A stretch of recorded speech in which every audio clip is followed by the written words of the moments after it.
I mean, you have to do a big quiz, lads. I think we got everything we need. That's true. So That's true. Yeah.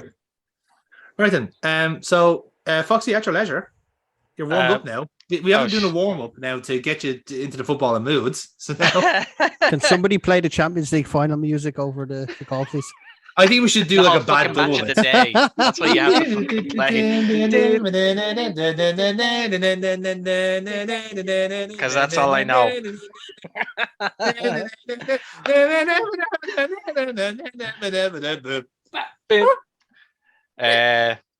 Yeah. Hi, Foxy.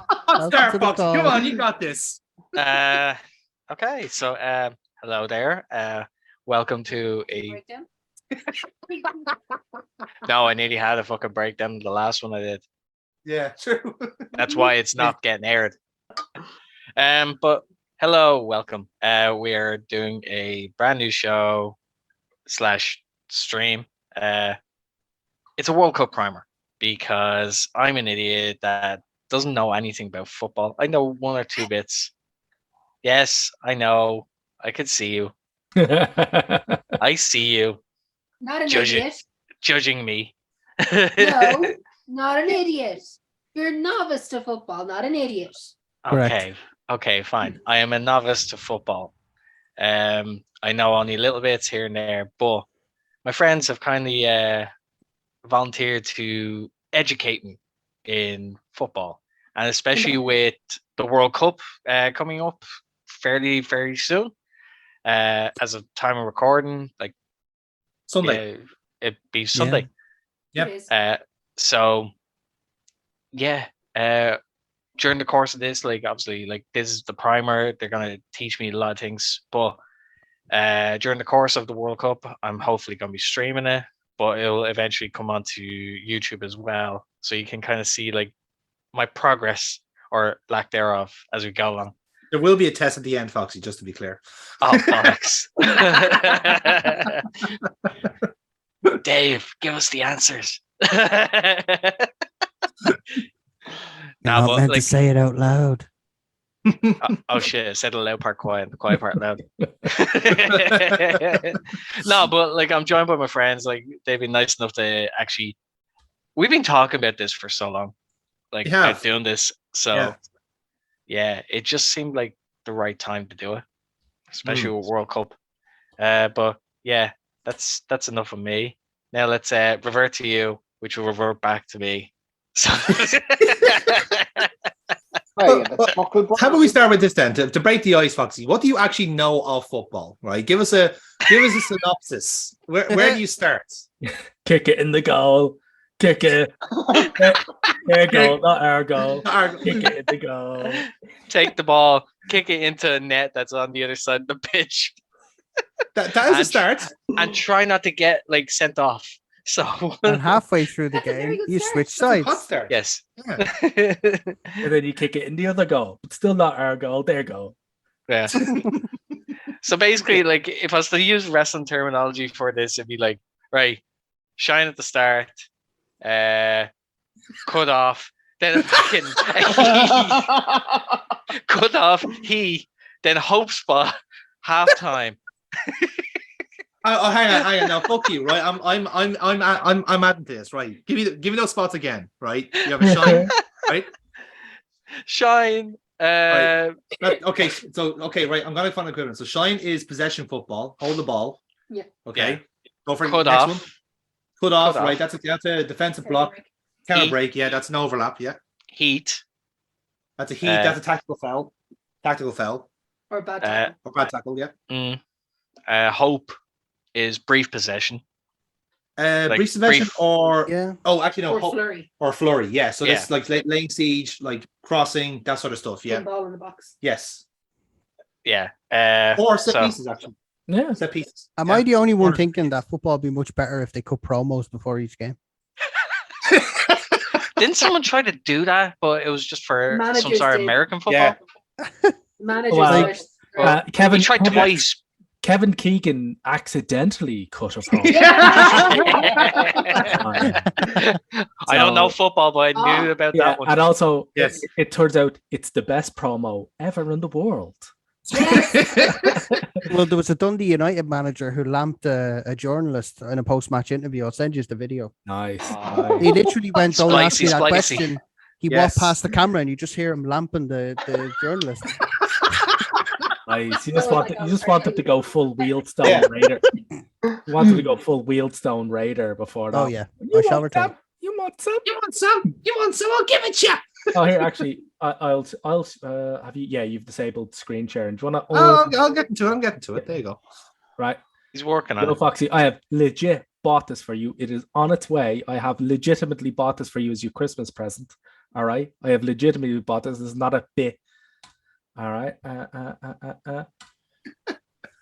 I bought you this. How to watch football. I saw this book here and I was like, 52 rules for understanding the beautiful game on and off the pitch. I have legitimately bought this for you. Ah, that's fucking fantastic. I love how the triangle strategy has come into play. Yeah, you gotta master your overloads there. Someone get that after match thing, and he's in a box. And he's in the box there, right? And he's trapped in the box there, Bill, right? And that's what we should do. We should get a lot of Apre. Are they coming back to RT2 for this World Cup? I don't think they are actually. I think they're done. I think they're done. Shit. I think they don't. They wrapped up when Chippy and Bill Dunphy left. Yeah. So. That's a shame. That's a shame. Yeah. A shame. Yeah. So yeah, but it is actually like a serious how to, because it's done by Tifo Football, and Tifo Football are a really I love good. Tifo Football are fucking great. Brilliant. So this is the book that they've done. They're very good. They're kind of like a video adjunct of The Athletic, and they do really, really, really fucking good football analysis. So this is a book that they've done, and so I bought it. The YouTube is fantastic. Yes. Yeah, the YouTube channels are really, really fucking good. If there's one set of videos already, I would say if you want to understand football, it would be Tifo, because it would be Tifo. Small little documentaries on like history of football and tactics and stuff like that, which is like, and anyone could understand that. And your man Adam Devine has got a really fucking good voiceover. He does. He's a really good voice. It's like warm butter in your ear, Foxy. It really is. Like, you know, when you just hear somebody, you're like, you really do need to do voiceover work, and he does, and it's over football, and you're like, yes. It just works. But it's small enough size as well that you don't get overwhelmed with the information. Yeah. Okay. That actually sounds fantastic then. But so that'll be on its way, and hopefully I'll get it to you. Hopefully it'll arrive now before the World Cup is over. I ordered it. I like Book Depository, even though they are an Amazon adjunct. But fuck me, when they say they'll deliver something to you, No. it's more like, we'll get it for you this ice age. How about that? You know, and even dead, you're like, you're winging it here now, pal. So anyway, so that's good. It is. So I was saying there, it's done by Tifo, so it is actually like a serious how to watch football book. It's not like a satirical look on it, like an après match thing, because we mentioned après match. An après match book would not really teach you a tremendous amount about football. It probably teach me how to take the piss out of it. Yeah, we'll teach you how to take the piss out of it. Yeah, we'll get to that. Yeah, it's not like so it's not like something après match, or it's not like, Save the Cat with screenwriting. In which case it's just a satire. It's actually legitimately like trying to teach people about football. Yeah. So much like with NFL, the first rule is don't watch the ball. So keep your eye off the ball if you really want to understand what's going on. Yes. I actually have an NFL book with me which shows you how to analyze tactics and everything like that. And the name of it is Keep Your Eye Off the Ball. And funnily enough, the first rule in this book is don't watch the ball. Don't look at the ball. If you want to truly understand what's going on, don't look at the ball. Which is why I can't understand. Watch the formation and where they're moving to. Yeah. So bizarre, isn't it? But yeah, so I suppose, Foxy, like, what's your, to kind of get the ball rolling out right, if you pardon the pun, what kind of pressing questions do you actually have about football? Like, what's really like the kind of the big kind of elephants in the room for you in this one? Just in general, because like I don't. So I always feel awkward when people start conversing about football, and when you join into a conversation and you're trying to find a way to get into it, but I have no knowledge whatsoever to even bother chiming in. So I'm just left standing there. So you're kind of like the IT crowd almost going like typical Arsenal. They always try and walk it in. They always try and walk it in. So to cover the basics then, do you know how many players are on each team? 11. Yes. 11 players, so 10 and then a goalkeeper. That's it. Yeah, exactly. Yeah. Which is funny because there are guys who own football teams that don't fucking know that. Which is why I asked. I'm sure there is. I'm sure there is. I know there's some people that are like. That was a dig at Chelsea. That was a dig at Chelsea. So like, Todd Bowley. Was racking out his fantastic formations until somebody pointed out that he'd had 11 outfield players in his formation, which you can't really do. You know, unless he wants to go full ice hockey on this shit, you know, not field the goalkeeper. Fuck it. Just go for it. Just hope they don't get a random kick that just bounces into the fucking goal. Yeah. Like it should be said, like obviously with the 11 players, like there's a certain number of like a lot is made about like what you do with those 11 players. So obviously you always have one goalkeeper, and the 10 you think in theory would be up to yourself. Now over time, like systems have kind of changed over time, where like back in say 50 years ago, it was a free-for-all. It wasn't necessarily defined like where you play. You just have a spot and you basically get the ball and just like do what you want with it. But then over time, people learn to have better skill sets. So like somebody who's physical and like good at like headers typically used to be a centre back, you know, or just a general defender. So anyone who plays defense would stay there, and then they'd obviously stop whatever balls. All the technical players would be say the midfielders. Anyone who's like fast, who can run in a straight line, would be the wingers, and then whoever is actively good at kicking a ball into a goal hard is the striker. And that essentially comes from that then. And over the years, they've kind of perfected it to a certain level where you know what kind of formations people will pick. And the World Cup is actually quite a good launching point for that, because a lot of these things happen at World Cups, you know, because especially in the time, like kind of like post-war times, it was the like seeing like, oh, this is the Hungarian team, and this is how they play. And they play beautiful football, and everyone copied the Hungarian team. And then the World Cup essentially starts fads. Yes. They did it with the penalties, the pause in the run up, something like that, yeah, and things like that. They even use it to launch new types of ball, like football as well. But we won't get into that. Basically, do you want to just get into like a wee bit of the history of this Qatari tournament, and then we can maybe do a rundown of each of the groups and just tell you here's what makes each team pretty good. Kind of, yeah. Like I mean, like if you get to the so kind of to link those 2 points together. So if you're trying to visualize a team, like certain teams will play in a certain style, and they're known for that in particular. Brazil, which Foxy you've earmarked before, as your kind of picks for this, which are very good, a very shrewd pick, I might say, for someone who's never heard of football before. Like you've said in the past, like you know, like Brazil have a certain very freestyle play to them. You know, and they just like they are like go around. They have that kind of samba style is what they call it, and tiki taka would be the Spanish style of it. Yeah. And then the Dutch team had a style that was all based off one player they had in Johan Cruyff, and literally his career defined the way they play now. They play very free-flowing football to keep the ball moving, all that sort of stuff. And essentially, even the players they have been coached through are all through that style. And every country is the same way. Like the Italians have, like historically, have had a ruthlessly defensive team, physically strong, physically dominant, keep it to a 1-0 win, and that's it. But sometimes they'll get like a generation of players that are all great wingers and attackers, and they have to use them, you know. England have been kind of typically very defensive. If I can bump in as well, I think at one point that whole keep it to 1-0 thing was epitomised by, was it AC Milan in 1990 or 89? They only scored like 33 goals to win the league. Yes. Yeah. Oh yeah. And that's a very Italian way of playing. Like they prided themselves on better defense. Scoring 33 goals, and how many games that season as well? Alex getting his waves in. They say hello. Hello. Hey. How's it going? Good night. On that screen, Mm-hmm. you've got all kinds of friends here. We have all kinds of friends here, do we? Yeah. Foxy and Friends. I like it. It's Yeah. the screen on the computer. Mm-hmm. That's on there.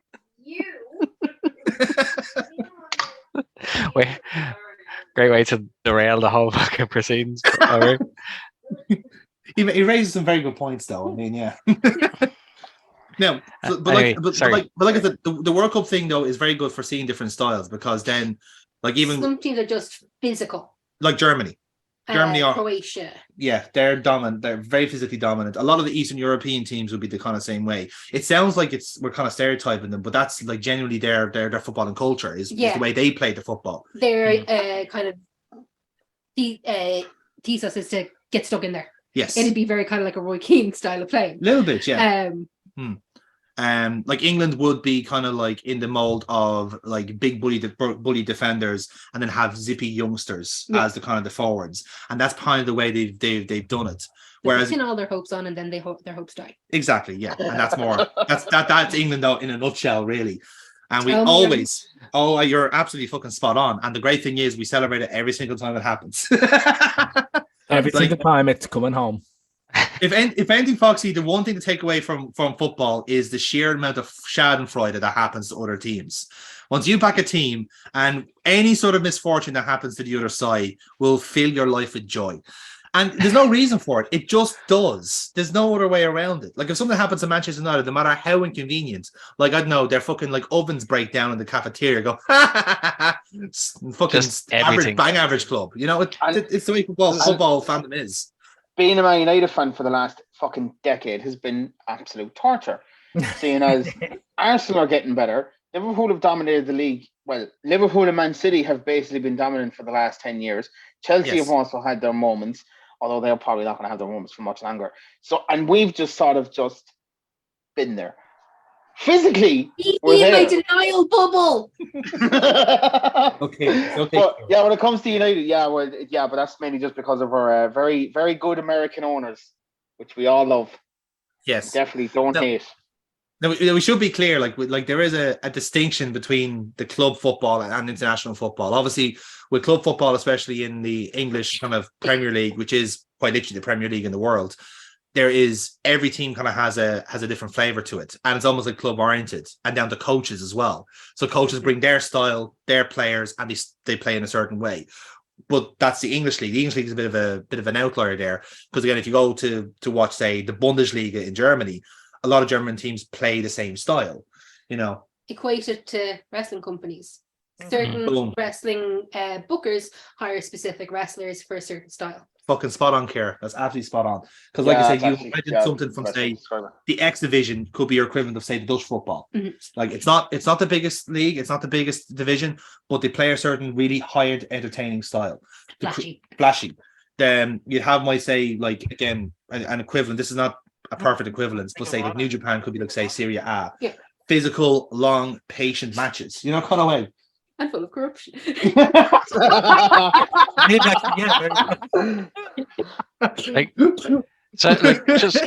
surprised I'm the one who got that in there. Yeah, fair play. Well, that's a good way. That is a very, very good way of looking at it, though, because like I said, they're jokes can be made. Yeah, they form their teams in their image, and well, club football is kind of harder to pick out as a novice. The World Cup, you see that like from a mile off. Essentially, there's bigger distinctions, but then to segue into the corruption, this is why Qatar have got the World Cup this year. Yes. The Netflix documentary is a great explanation. It's only 4 episodes, but essentially it all comes down to money. Yeah. And fuck human rights, fuck LGBTQ, fuck women's rights, and like just give me my money and fuck off, including rowing back on the sale of alcohol. You can, yeah. Like there's a certain weird. What? No, I was going to go on about the alcohol thing, but go on. Even at a like, I'm like, yes, there is the horrendous destruction of human rights and literally zero morality. But even at a purely technical bid level, this was horrendously bad. So they didn't have a stadia at the very beginning. They said they promised they'd build 12, right? When Qatar didn't have any, and only one city called Doha. So they're like, oh, we'll build 12. But then they got to a point, so they won the bid, and then they were like, yeah, we can only really build 8. We can only work so many people to death to build these. Literally, not figuratively. No. Literally, quite literally. There's one single plus side as well with this whole World Cup if you're actually going there. It's so small and so tiny. You could theoretically go to the first game of the day at 10 o'clock in the morning and still make the last 2 games because there's like 40 miles between the top one and the bottom stadium. That's all there is. Like Qatar is such a small country to host a World Cup. It's like having a World Cup in Munster. It's like saying, okay, we're gonna have a match in Cork. Here's one in Thurles. Here's one in fucking Limerick. Like, it's so small, but that's saying that is purely, that's one side of football that you can't really hide from a novice in a sense, is the fact that like from a very high level, from a very corporate level, there's so much corruption and so many dirty deals. Because bear in mind, the World Cup before this was in Russia, so you can see what Russia did with that level of influence. Yeah, but 4 years later, had the stadium and the accommodation facilities. Yes. One of the things was about Qatar were like, well, we're not going to have anybody living on cruise ships out in the dock because we've nowhere to put them. They now have 3. That's where all the wags are living, I think. Yeah. Can I just ask as well, is it just me or is Neil's? It's got a bit scratchy on your side. Yeah, it's kind of a fucking scratchy, yeah. We're being silenced. We're being silenced one by one. Like, I know you're explaining it there. It's like you kind of touched on it earlier on, but it's just like, okay, explain to me like why certain players are allowed more of the spotlight as opposed to the whole team. The way like you have someone like Cristiano Ronaldo being like a top goal scorer. Some are like better than others. Yeah, no, I understand that, but like but would it not be because of his team to help? It's like, put it this way, it's like Cristiano Ronaldo is John Cena. I love how you use wrestling terminology just to help. Let's be fair here. He's more of a Hulk Hogan than a John Cena. Let's be honest.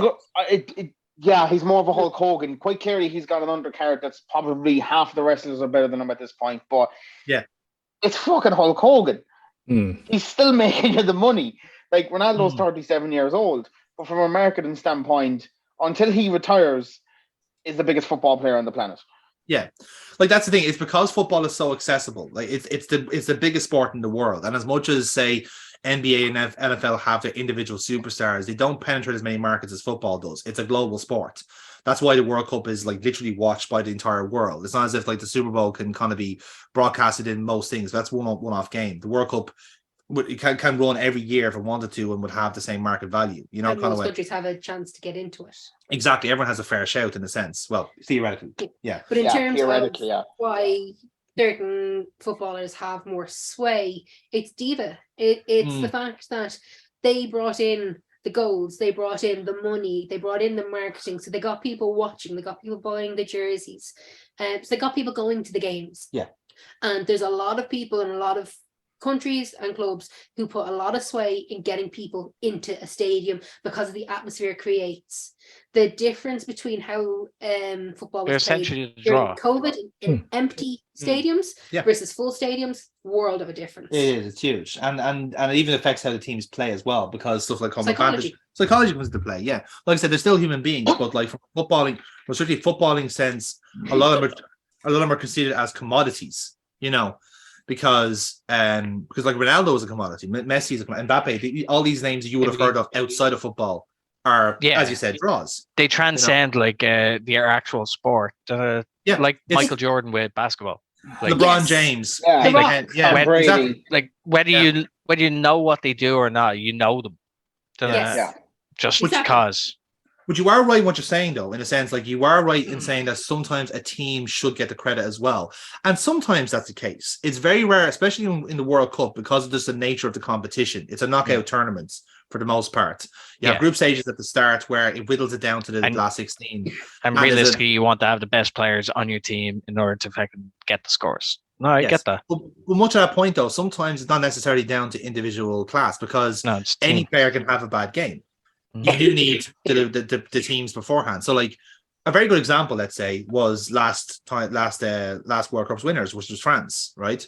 So France are full of superstars, people you would have heard of, like Mbappe, to a lesser extent, Pogba, Griezmann, and then these players that who are admired throughout like footballing circles, like Raphael Varane, who's the centre back, and then fullbacks like Hernandez and Pavard and so forth. But funny enough, the person who a lot of people would attribute the World Cup win to was probably the striker, which is Olivier Giroud. Giroud, who's 32 at the time, Neil, am I right in saying 31 when he won the World Cup? He was in the early 30s, yeah. He is one of the first strikers to win a World Cup and never score a goal. Yeah. Never scored a goal, right? Uh-huh.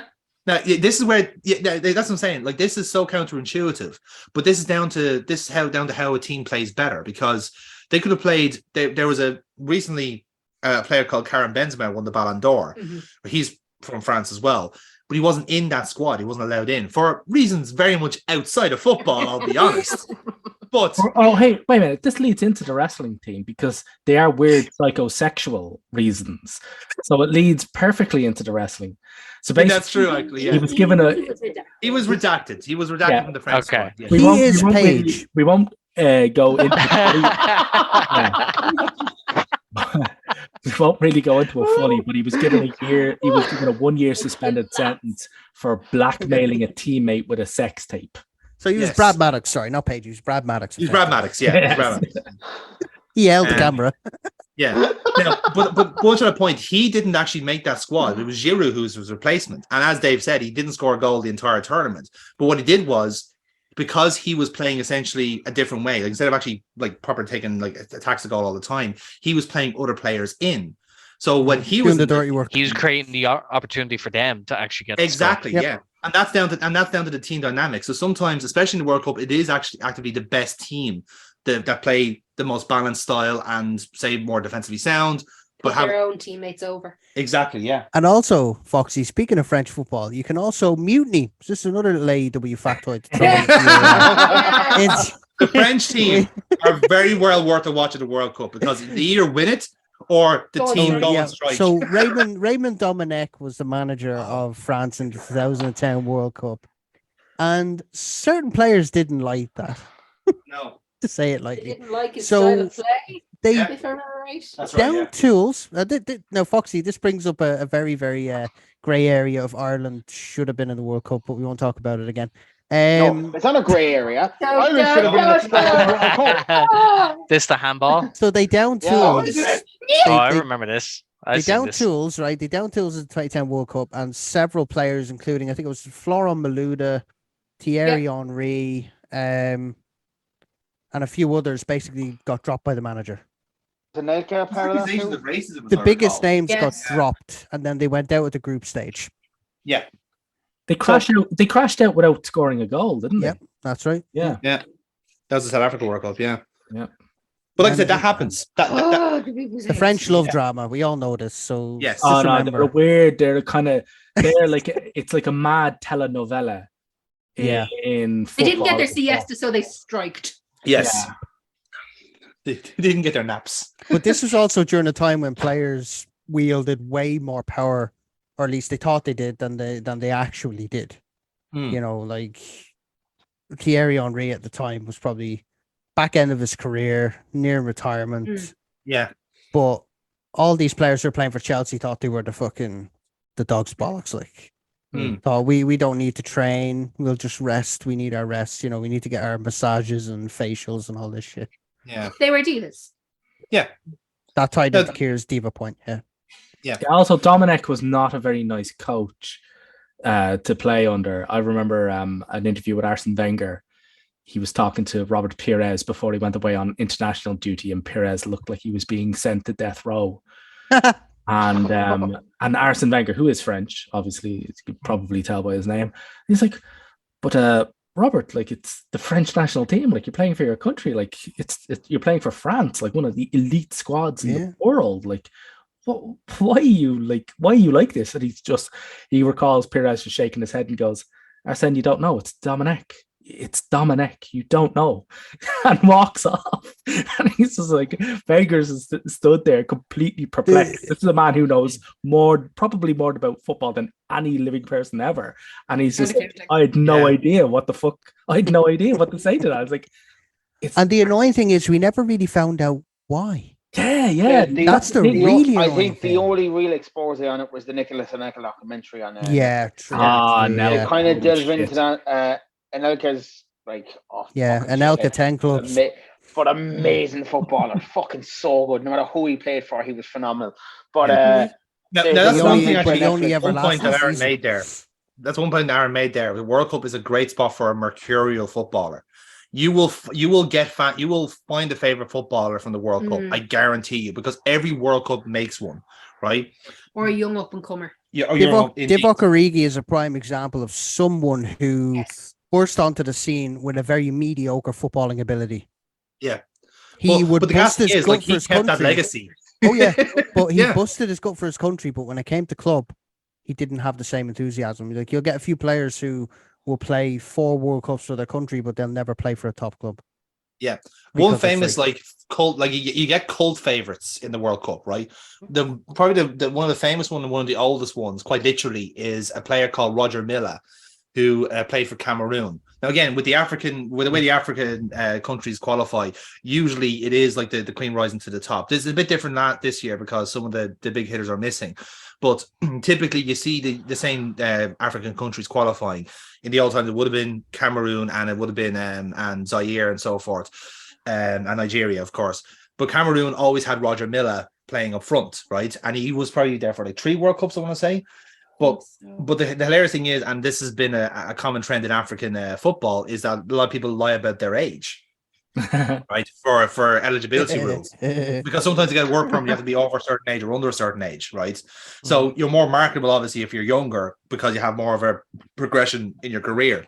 So Roger Milla, time frame, exactly, was like kind of like, as it were, billed as a 28-year-old striker, in the 1986 World Cup, I want to say. It turns out he was 40.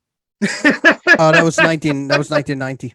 Yeah, 1990. That's what it was. Thank you. I was 1 World Cup off. But he's 40 years old. I can understand lying about a couple of years. Like if you're in your mid 40s and you're saying like I'm 28, but like to say that you're like 28 when you're fucking 40, like that's a big Foxy, this jump. is the equivalent of hiring John from Kerry, who's a farmer, to the Ireland setup, like who's 45. Putting him out there and him scoring against Italy, for example. But the thing is, he was one of the most prolific strikers in African history. Like, he was brilliant. And the great thing is, he's credited for the goals, for creating the goal celebration. Now, he's not actually the first one to celebrate a goal, but the actual choreographed celebration, he's credited to it because he seduced the corner flag. He seduced the corner flag. He used to do like a dance around a shimmy around the corner flag, and then ever since then, other players have been trying to do their own like celebrations. Did somebody have to come get him because he was dancing like a stripper? But he did go full stripper on it. Like what's cut out at the end there is he does actually drop his drawers and starts windmilling his chopper around, like and just helicopters around. Absolutely, just fucking helicopters around. Like he's trying to fucking. What colour card would you get for that? Considering you get a yellow. Absolutely, like he's trying to spot away a mag. He did get grass burn, as you can imagine. Yeah, so he got a green card. Yeah. So like I said, that's the fact you don't want to tell you.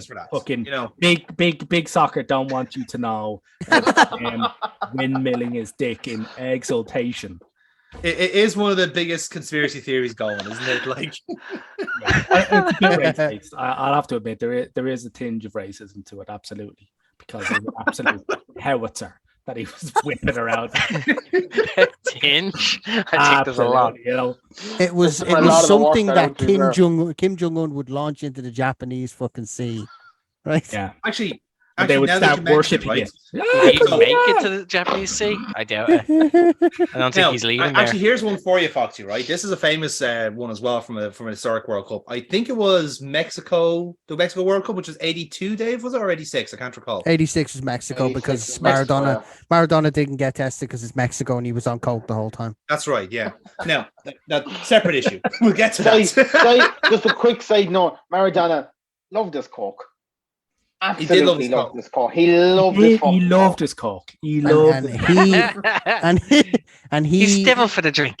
He was great at every tournament where there wasn't random drug testing. Absolutely. Yeah. Because when it came in, he was booted out of the tournament. So remarkably enough, right? So this genuinely happened, and again, this is like very kind of topical to the Qatar World Cup because it's so interweaved with politics that it's inescapable. So I want to say it was France versus Kuwait, which is the game, right? Oh, and yeah. France scored a goal, at which point the Kuwait players left the pitch, and the actual crown prince of Kuwait stormed the pitch and demanded the referee disallow the goal because he thought it was a foul in the build-up of the goal. And it was genuinely disallowed just to get the crown prince off the pitch. This is the thing. And VAR was born. There was not, but that's the thing. Like that is legit. Like that is sometimes when politics, like because the World Cup is such a prominent competition for a lot of countries, they put their their entire propaganda machines behind it in a sense. And again, this still happens to this day, especially in England. But tourism as well, yeah.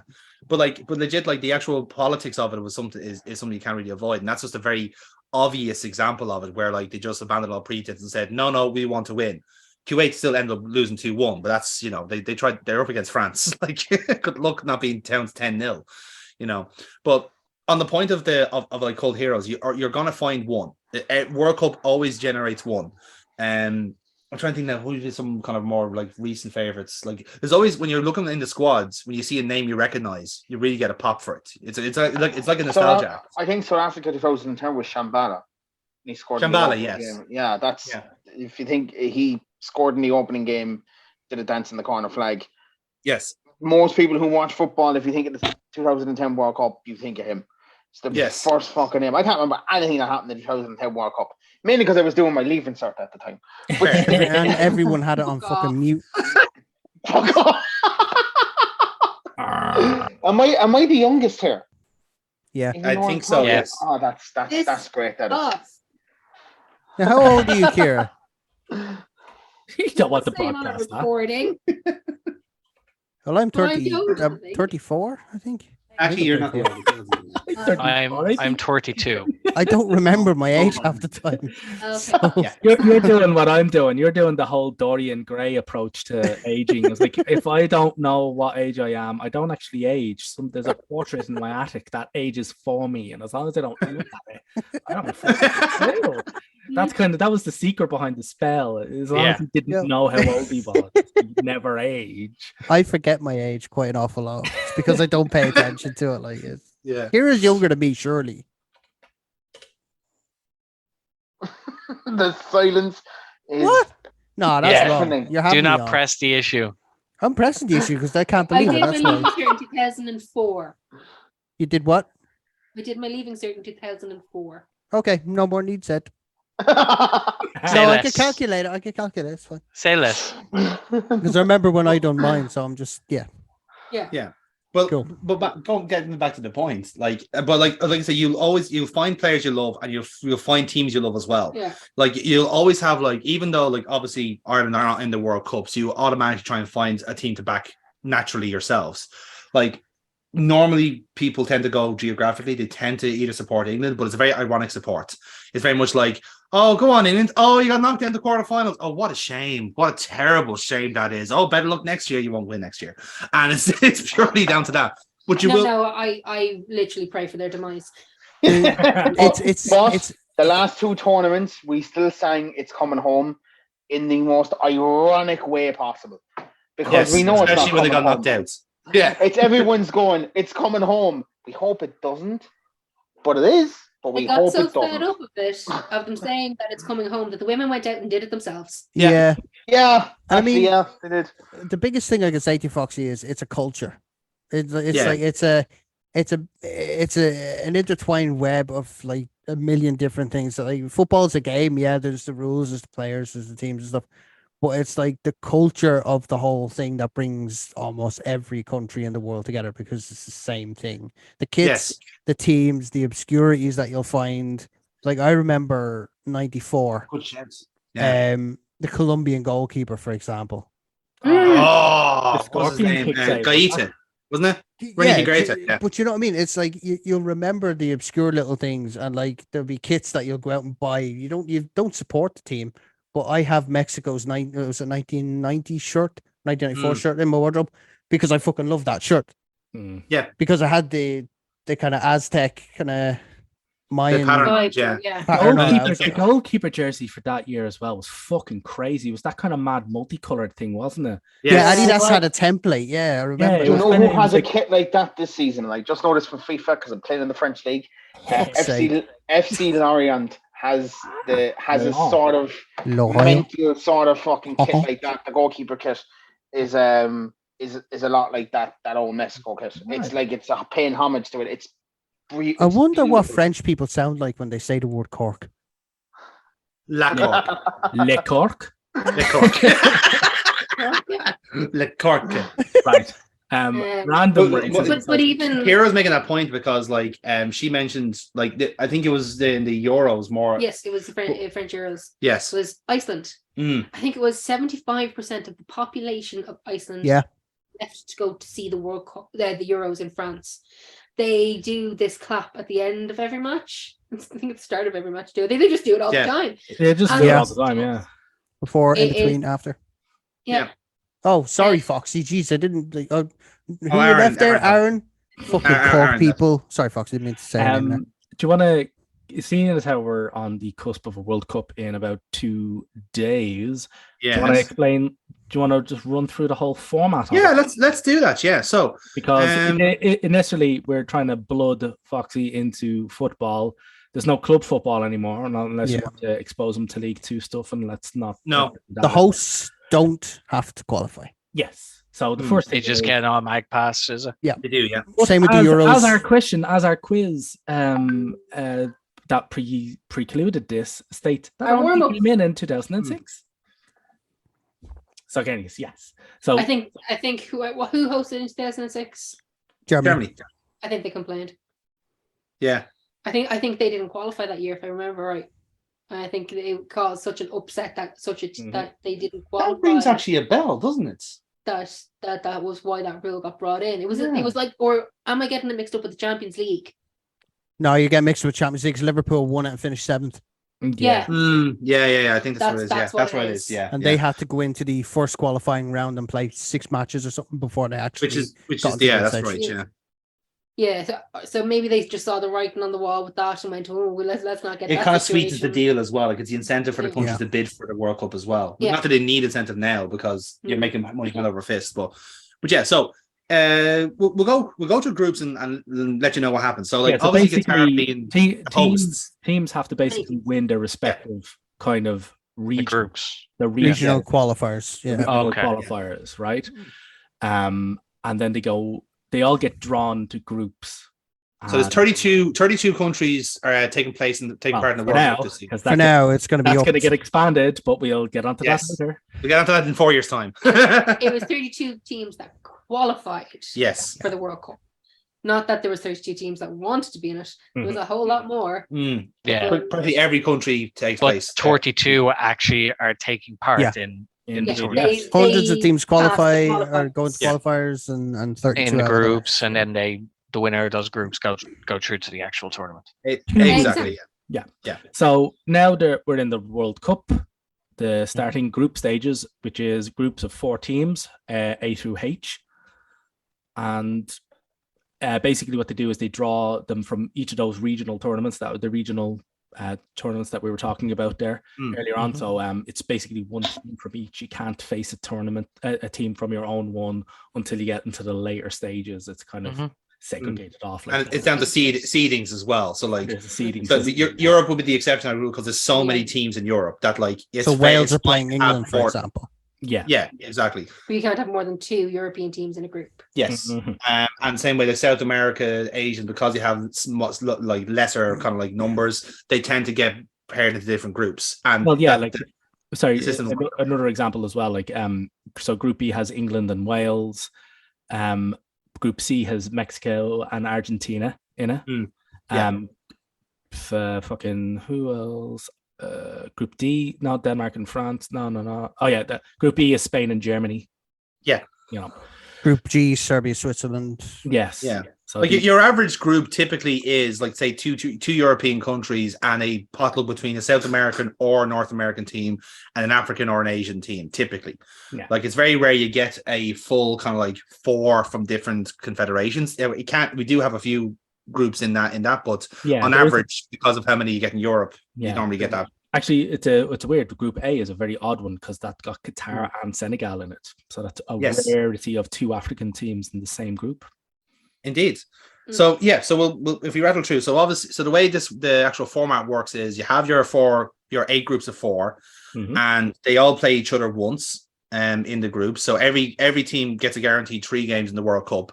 And it's a top 2 that qualify from each group into the round of 16. That's when the knockout phase happens. Yeah. Whereas if you have 1 game, you win it, you're through to the next round. If not, you're out and you go home. You fly home. If you look at the groups, if you ever go into any website, footballing website or something like that, and you look at the group, there's always like a dotted line underneath number 2. And basically that's just like, if you're above this line at the end of everything, you go through. If you're below it, you go home. Yeah. Yeah, I'll take a blanket 2 shots, thanks. Dave, catch. No, it's a nice one. No, Dave. Oh, it landed on the side. But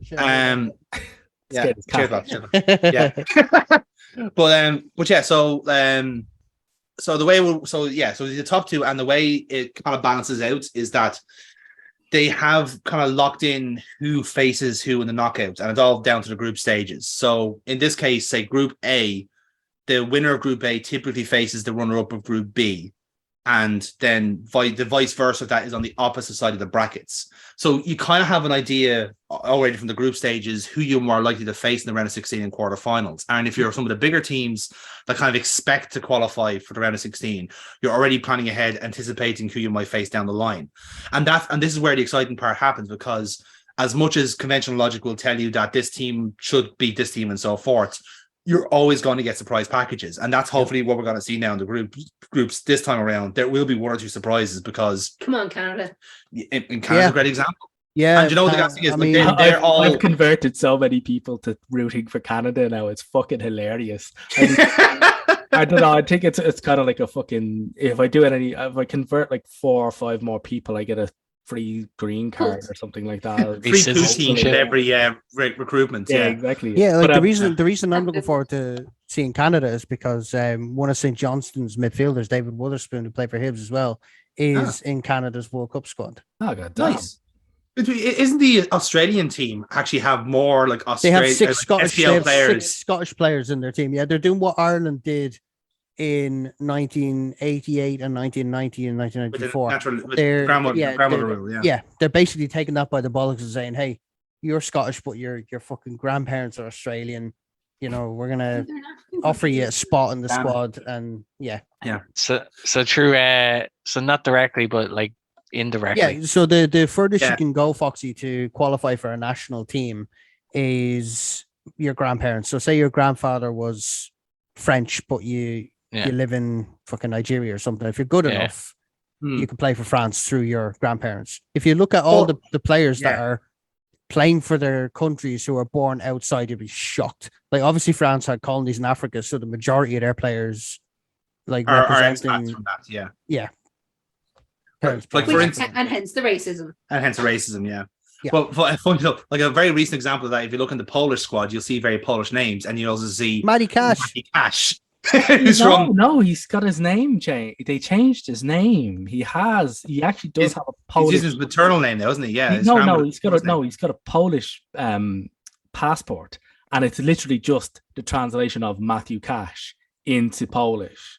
Okay, I didn't know this. Like a verb. Hang on, okay, go for it. Yeah, continue talking, and also you'll find a Blackburn player by the name of Ben Brereton, who plays for Chile. Plays for Chile. So now his name is. You've missed out a name. Ben Brereton Diaz. Diaz, which he didn't have until he represented Chile. Yeah. So, but like I said, that's the kind of the quirks of international football as well. Sometimes, it's because, like I said, Ireland kind of like built a squad around that, hilarious enough, and other countries are now on that. So certain countries now are doing that at the moment, like Kira mentioned Ghana, who are now naturalizing a lot of players who are either English or Spanish in some cases, and basically saying like, inviting them to play for their maternal country, essentially. A lot of African teams are doing that now. And then just to contrast that against rugby, where you just have to be resident of that country for 5 years. 5 years. Yeah. The 5. I always thought it's 5. It's 5. Yeah. I always thought it was 3. 5 years. 5. They've extended it. I think it was initially 3, and then they changed it to 5 because there was too many people doing it. Yeah. And then you have players who are then naturalizing just to make it easier. Like for a good example is Diego Costa. Yeah. Who didn't like playing for Brazil because he wasn't a Brazilian striker. He lives there. Played for Spain instead. Was born there. Played for Spain for Spain because he lived in Spain for 5 years. So he chose Spain essentially. Likewise, another player in the Spain squad is Island Laporte, who was in the French World Cup squad that won the World Cup, but decided then to play for Spain instead because he lived there. That's slightly different. That they have to go through a whole process and applications. So you can with rugby, it's 5 years, and grant. You can represent a national team up to under 21 level and not have to declare for a country. Yes. So Declan Rice and Jack Grealish are a prime example of that. They played for Ireland up to under 21s. Oh, right. Rice a wee bit more than that. Well, he played friendlies. He didn't play a competitive game. Rice played 3 senior friendlies. Yeah. So, before, and then he went. Rice set up the Ra on a Twitter live stream once. And didn't get any repercussions on like the Ireland women's squad. Only how that works. Yeah. Ooh. Yeah. Anyway, I just pinged into the chat there a copy of like Matty Cash. So it's just basically Maciuś Gotowa. That's a good player. I like that. Gotowa, and it's literally just Matthew Cash translated into Polish. That's and cool. also he's also just appeared in an ad for the Polish version of Cash App, where he has basically spoken the entire ad in as best Polish as he can. So he's actually getting a lot of publicity out of it. But at least he's embracing it. That is one thing about it. Like he's embracing the fact he's Polish, The one thing that always stood out to me was I remember watching an interview with Mark Lawrenson, and he was playing for Preston North End in the 3rd division in the 80s. And Jack Charlton offered him a call up, and he turned around and said, I'm never going to be fucking good enough to play for England. So he played for Liverpool at a weekend, and the following day he got the ferry back to Dublin to play against Poland, and basically said, I didn't know which national anthem was which. He said because he thought he wasn't good enough to play for England, he jumped at the chance to play for Ireland because his grandparents are obviously. That reminds me of Matt Ritchie, who currently plays for Newcastle. So he born in England, raised in England, and so forth. But again, has a Scottish grandmother. He declared for Scotland. He's never been to Scotland. He never once travelled. Was in Scotland before he declared for the country. No.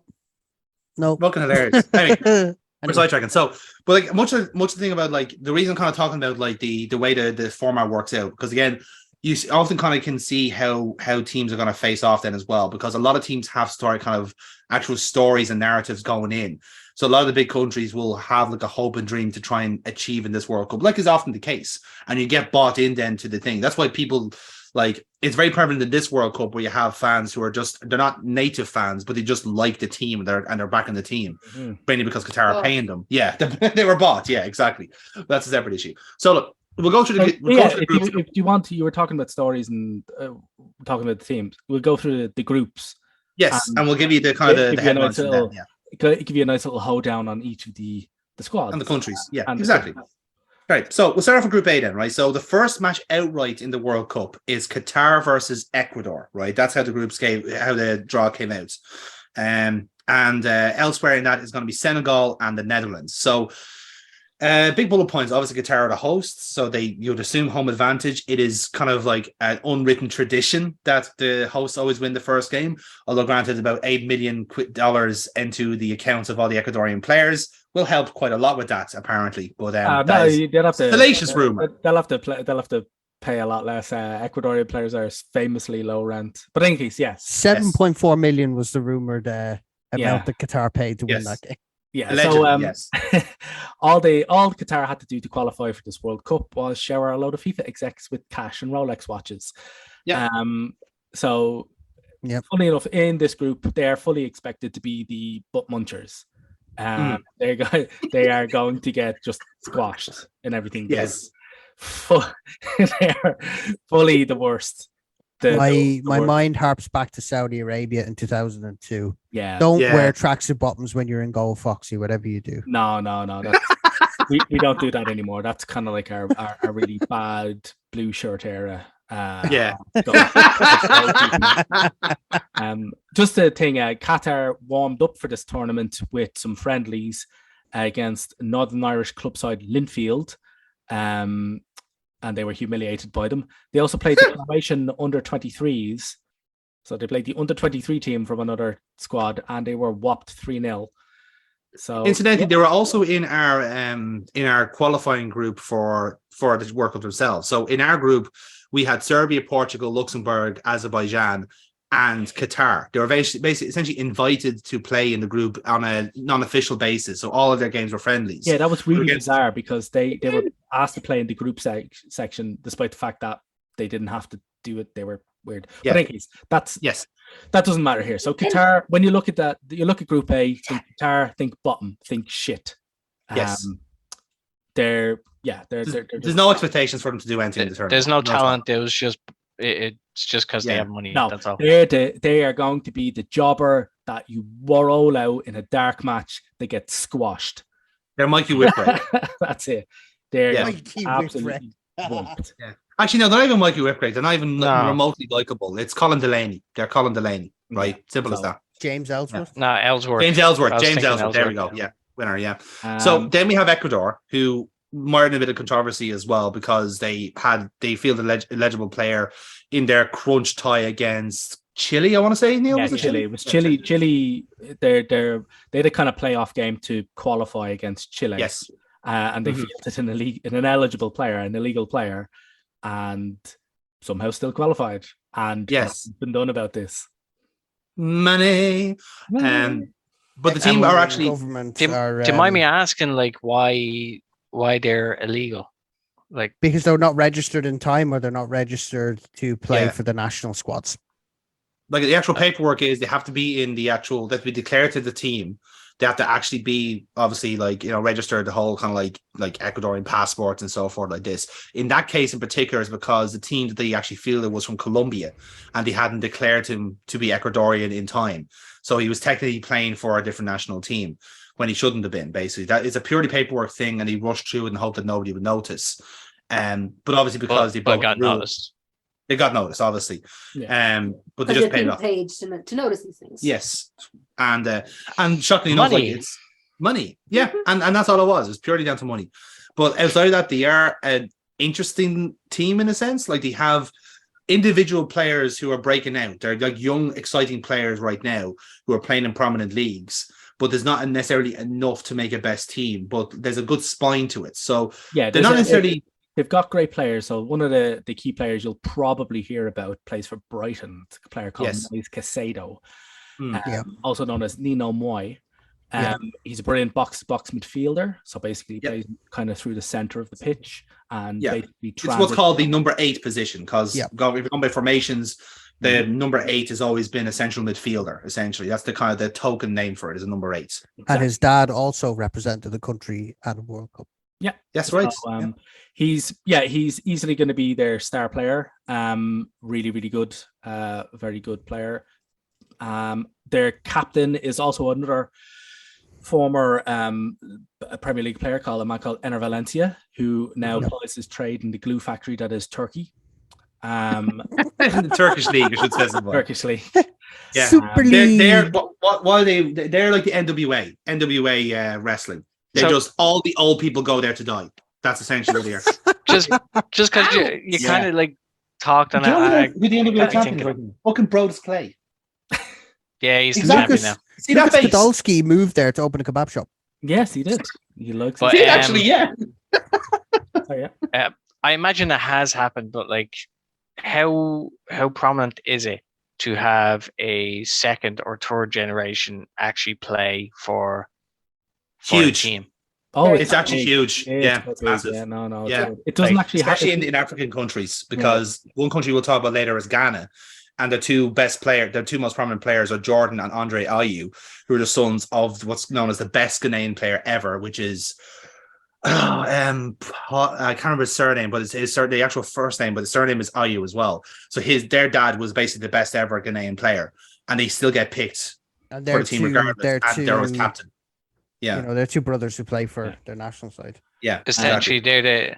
they're the royal family of football, basically. Yeah. In Ghana, yes. Yeah. In Ghana, yeah. They're like in these countries, like it's crazy.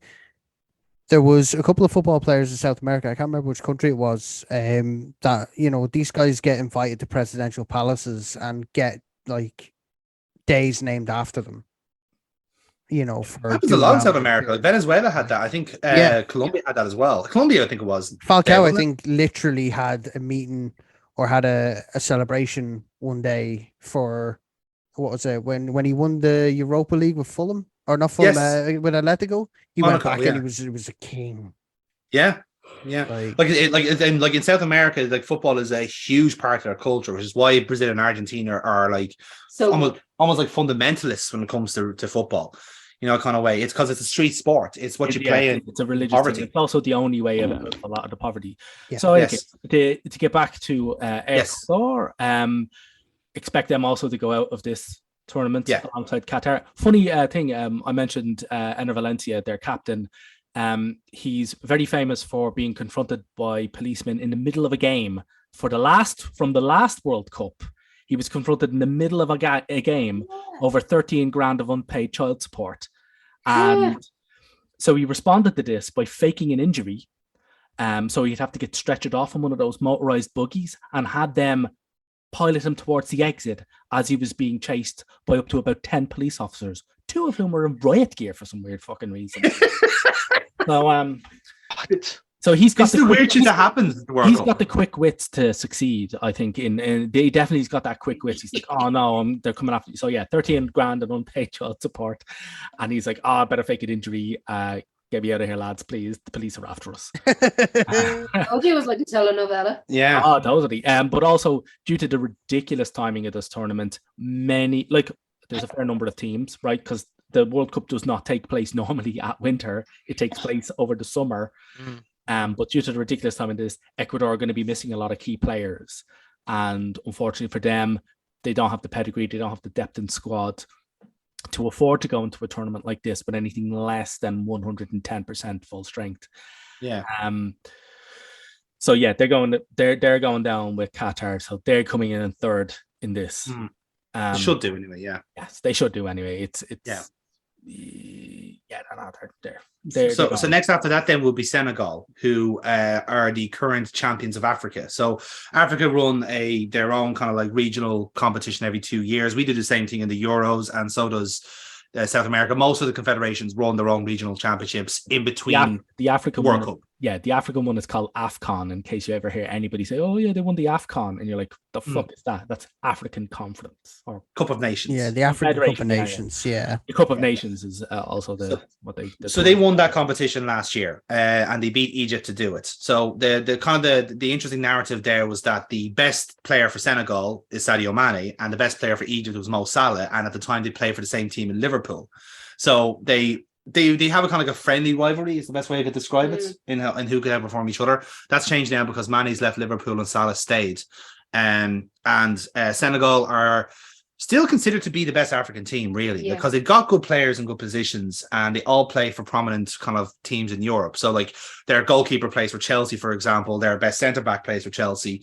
The midfield are all prominent players in different leagues, in the French league in particular, and in actually 2 of their players play for Everton in the Premier League. So again, usually Premier League players is a sign of quality, especially for countries with smaller catchments like Senegal.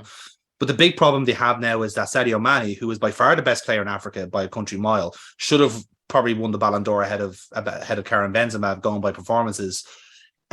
He is now missing the World Cup. He was in the squad. They're hoping he passed fit, but he hasn't. And this has been a side effect of having a World Cup essentially in the middle of a domestic season was because there's a week turnaround from being in the club to your country, and just players have not been able to recover in time. So even if they pull their hamstring in August, let's say, hamstring is a 2-month recovery.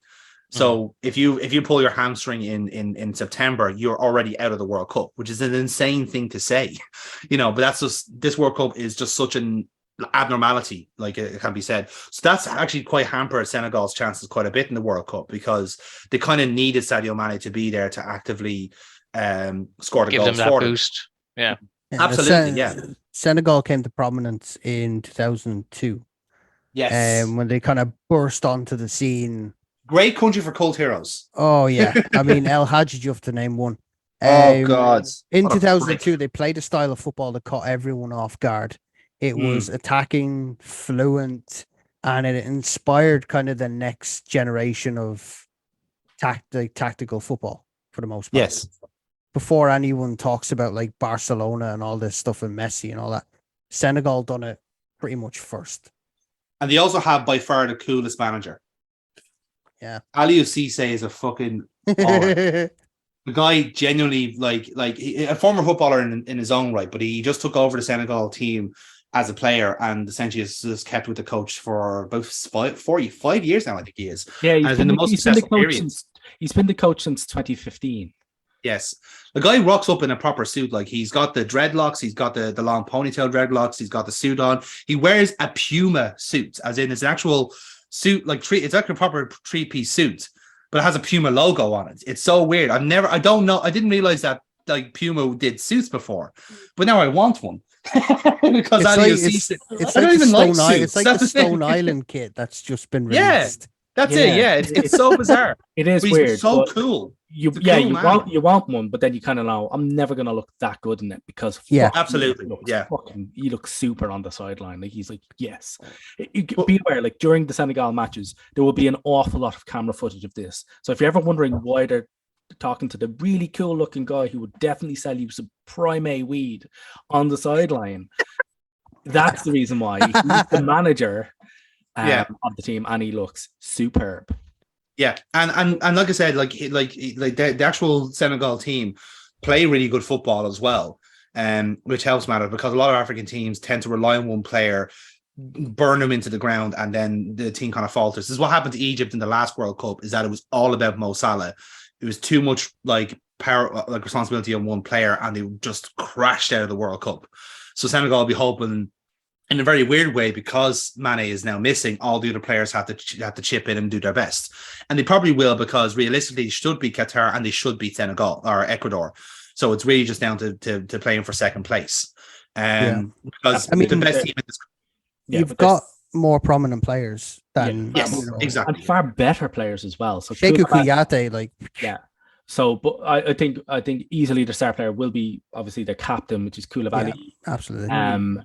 Who is quite famous for, even after because he's French as well. So Kalidou Koulibaly, he could have played for France and played for France up until under 20s, and was such a prominent player that even 2 years after he declared for Senegal, Didier Deschamps was naming him in the squad and saying, "Oh, I've got a lot of competition for the centre back," until the interviewer had to point out that 2 years ago Koulibaly had declared for Senegal and wasn't eligible for the fucking French team. But it worked out because he went and won the African Cup of Nations with Senegal. So he's a brilliant player. He's a great defender. And they'll be relying heavily on his superb passing range. Another thing as well, Senegal, also known as the Red Lions, if you want to go for that. Yep, it's also the name of their national anthem. Mm-hmm. The Red Lions. So they're the best team in this group by a country mile, though, will be the Netherlands. And the weird kind of quirk of the Netherlands is that they are such a defining country for how a lot of teams play their style of football. As in, they are the inventors of what they call total football. The ball is you are always in possession of the ball. You are always keeping the ball moving. And this has been a constant in the way they play. So all Dutch football plays the same way. A lot of managers who've grown up in the Dutch system play that style of football. So Johan Cruyff, I mentioned earlier on, anyone who was almost like under the wisdom tree of him play his style and so forth, and everyone does the same way. The weirdest thing is, for a team that's so inspirational to Dutch football, they've never won the World Cup before, which is a bizarre stat. And in fact, they actually didn't qualify for the last one. They didn't qualify for the one in 2018. So it's mad to think that it's insane to think that such a significant country in football never has won the big prize. And they had the 1970 World Cup, which they said was like the best team to have never won the World Cup. Yeah. Because they just 70 did they not make it to the final against Argentina? It was Argentina, yeah. And I think the 74 one was even better, and they couldn't win the big one, which is insane. But that's football. Sometimes you can be the best team and you can lose a game. That's what makes it so exciting. You know, that's where your upsets come from. So the Netherlands story going in is that they've had, so as Neil mentioned, they missed the last World Cup because they had a generation that basically went old on them big time. And they had a lot of unsuccessful managers who basically tried to instill their own kind of philosophy on it, and it just didn't work. So a few people coming and going. They've had an old reliable manager who's kind of come in a couple of times over the years in Louis van Gaal, who was kind of in recent times was a manager of Manchester United and left the job because basically just wasn't he wasn't well liked. But in Dutch circles, he's seen as a tactical masterclass. To the extent where he is tied for the most. He's tied with Dick Advocaat for the most Dutch coaches, the most wins for the Dutch national team on 37. Yeah. He's 71, so he's been doing this for a long, long time. And again, very recently, just got the all clear from prostate cancer. So he was actually the form of it. Like it was a bad form of it. It was an angry form of it. Yeah, and he legit was still training the Dutch team as he was getting chemotherapy. But this was kept all secret until he got the all clear. He didn't tell anyone about his diagnosis until he was done, which is bizarre to think. But that's down to his management. Like that's down to him as a personality. He is very straight shooting and blunt. It was like, oh, by the way, I cleared prostate cancer. Did I not tell anybody? Anyway, moving on. And like I cleared prostate cancer. Now do some fucking sprints. Yeah. but that's the thing now. See, what's interesting about him now is that he is now presiding over a new generation of Dutch players. And some of them are very technical, but some of them are fucking physical specimens. Like they're very athletic, very young, and very raw. And this is what makes this Dutch team very interesting, because this could be the type of competition that makes them really mature or makes them fall apart. That's what makes kind of youngish squads very interesting, because some of them might become stars and some of them will become disasters. It's just down to who they are as people.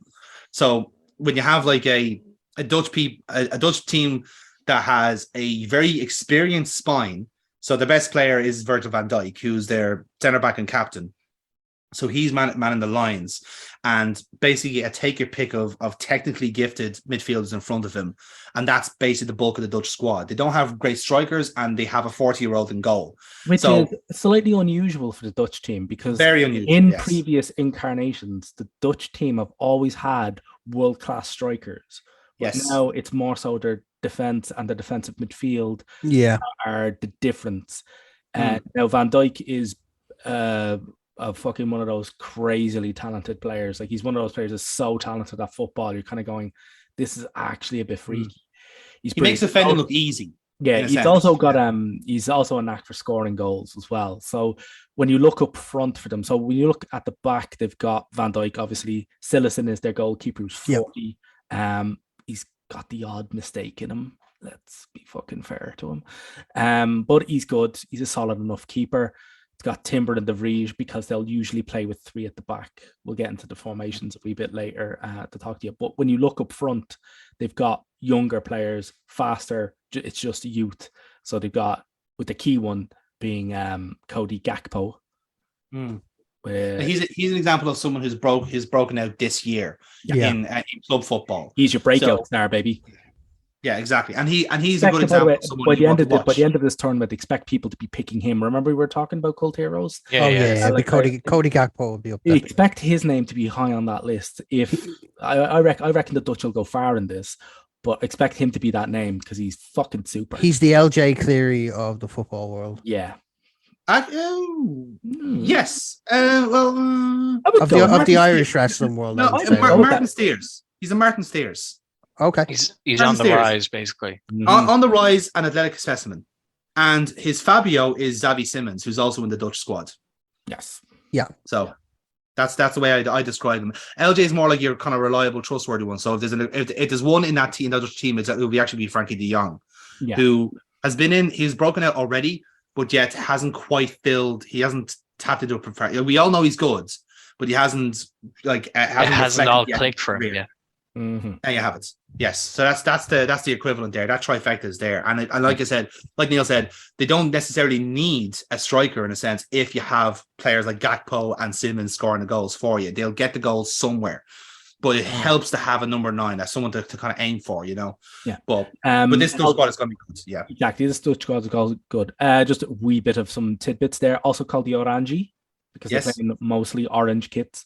You will notice that they do play literally like vivid orange kits, like high vis orange, and not Protestant orange either. No, not Protestant orange. No, there is a difference. Not William orange. No. Difference. Also, we spoke about Van Gaal. He's easily the most decorated manager in the tournament, and is very famous for when he was in charge of Bayern Munich. At halftime, to illustrate to his players that they needed cojones.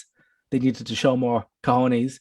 He said, "You need some balls like these." And promptly, for the 70-year-old man, dropped his drawers right in the middle of the dressing room and said, "You need balls like these. You need balls like these." And that was his halftime talk. I wouldn't try that in guitar now. No.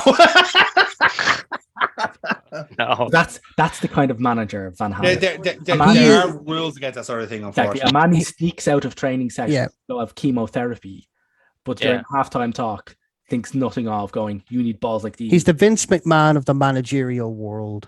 Oh, that's good. Without the rapey bits. Yeah, he's crazy. He's got that element of crazy in him. He has that swagger. He's got that kind of like no limits personality. He's a latent bit of crazy. He's one of those crazy people who knows he can afford to be crazy because he's really fucking good at his job. Mm-hmm. Yeah, that's it. As I said, he is easily the most decorated manager in this entire tournament.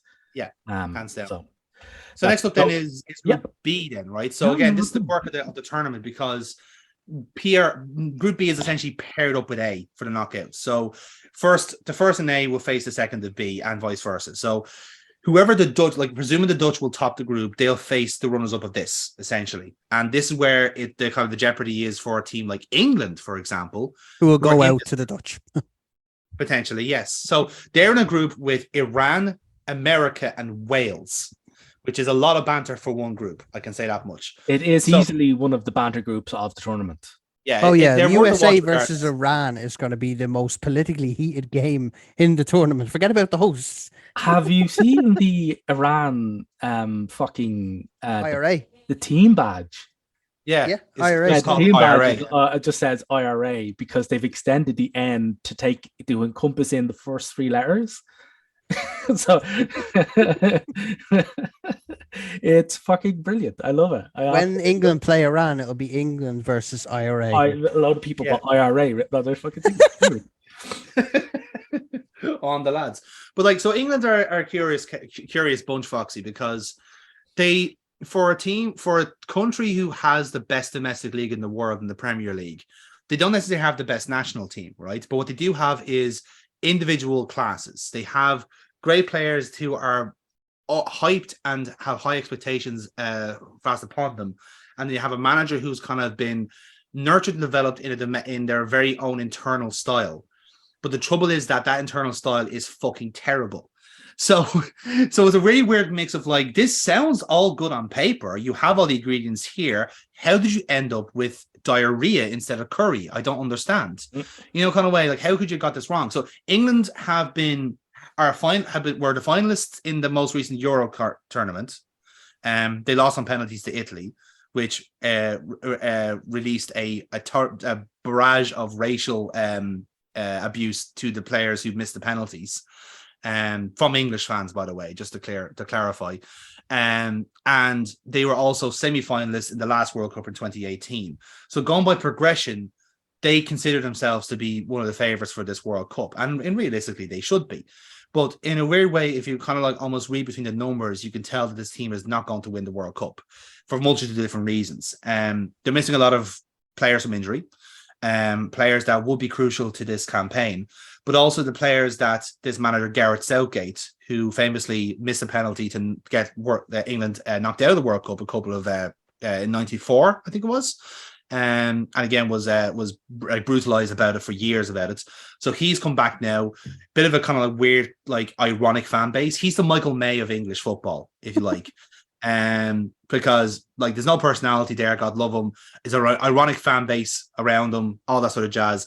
But again, genuinely good guy. Like I actually wouldn't mind chatting to Gareth Southgate like normally. His politics are very good. He speaks very well. He's very eloquent, but tactically, like no, he's just not that. He's not that type of coach. Yeah, Southgate, if he is often identified as actually the biggest weakness in the England team. Yes, in that.